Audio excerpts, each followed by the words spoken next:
on the Diddy's production team. So I've worked with a lot of different artists, including Danny Kane that I mentioned earlier, Donnie Klein, Day 26, working on Diddy's new album right now, Busta Rhymes, a lot of different artists. I grew up not too far from here. I actually grew up on 169th Street, Washington Avenue.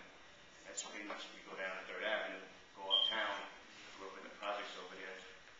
When I was driving here, it kind of gave me memories because I went to Cardinal Hayes, graduated at Cardinal Hayes up on the Grand Concourse. So this whole area is home, man. And to be back, talking to you guys and inspiring you guys is a great feeling. I'm 28 years old now. I've been producing professionally since I was about 16 years old. So, it's something that I took very serious. I started at a young age. Before that, I was in all the school bands. First a drummer. So Cardinal Hayes, I was in the Cardinal Hayes band. I was actually the first freshman to be in the seniors band. And I was never done before, and I was an honor to have that privilege. So I'm watching all of the different parades, St. Patrick's Day, Thanksgiving parades, played at all of the football games, did the halftime shows, so it was a great experience. And it's good, like these guys set up here, whenever you have a dream, it's definitely something that you can reach, something that you can touch. It's just all about what you put into it. So the fact that you guys are out here on a rainy day, listening, sitting in an attentive position, paying attention, asking questions and learning, I'm very proud of you guys for being out here.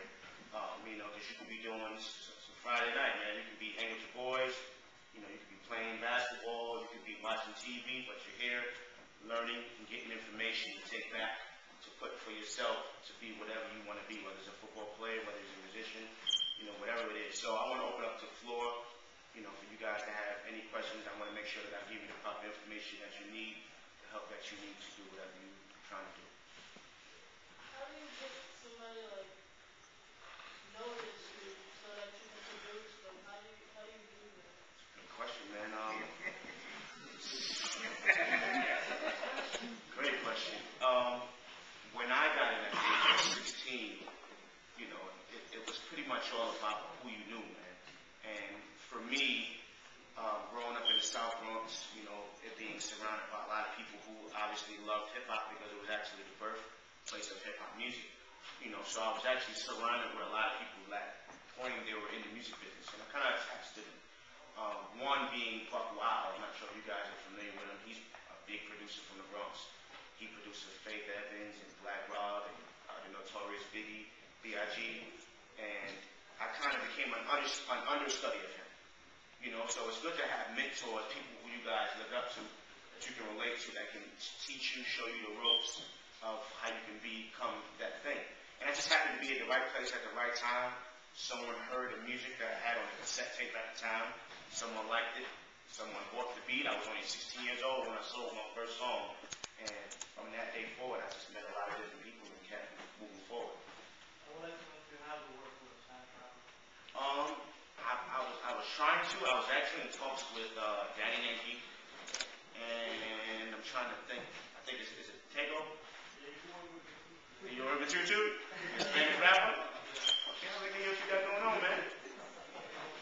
Okay, we're gonna talk after. I want to hear you rap, man. Let's see what you got going on. Anybody have any other questions? Say it again.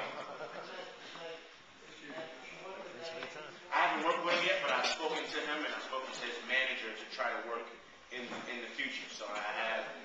Say it again. I don't know. I forgot his name. It's in my phone actually. Who he is, but I'm not sure who manages it. So one of the things that I would like for them to know is what are the trials and tribulations you went through to get to where you at? Because again, a lot of times just the referee or ran, you see how the beginning and then the end, but in between all the hard work that goes in, because that's what the concept of this program is to help better prepare them to get through those stages, to make them get to the top. A lot of sacrificing, man. When everybody else is playing, when everybody else adults were, I consider outside, enjoying life, having fun, being kids. You know, I was kind of locked up either in band room, rehearsing after school.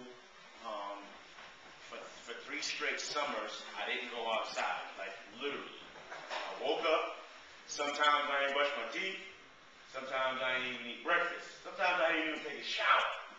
But what I did do was go in my room, I had a keyboard there, and that's where I stayed all day. I made my music, I may have come out to get a little bite to eat, right back in there, doing the same thing. So, you know, it takes a lot of sacrificing, a lot of time, a lot of energy, a lot of dedication to perfecting what you do. Like the gentleman said earlier, like if you're going to decide to do something, if you want to pursue something, you have to put all your energy into it. You can't halfway do it. You know, now we're in 2009, and when I say everybody is a producer or a beat maker or a musician, like everyone is.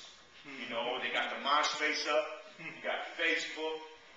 I'm not surprised if all you guys on MySpace? Yeah. So I didn't have that back then. By the way, I got MySpace blocked out of it because that's all you do. Man, like we didn't have that back then. So now there's so many more opportunities for you guys to kind of get in. Like look at Soulja Boy. Soulja Boy is, how old is Soulja Boy? Anybody know how old Soulja Boy is? About 18, 19 years old. This guy is doing really good. Like this guy, he got his own house, big mansion down in Atlanta, and you know, has his own cars, and he's 18 years old. So that just goes to show you, it doesn't matter how old you are, if you put your mind to it, if you hustle, if you work hard, it's all possible. But one thing I want to share with you guys, it's lonely, it's a famous saying, you know, Diddy has said this, Jay-Z has said this, Kanye West has said this, it's lonely at the top. And that phrase, I'm learning, is a very true statement. Success sometimes can allow people to outcast you.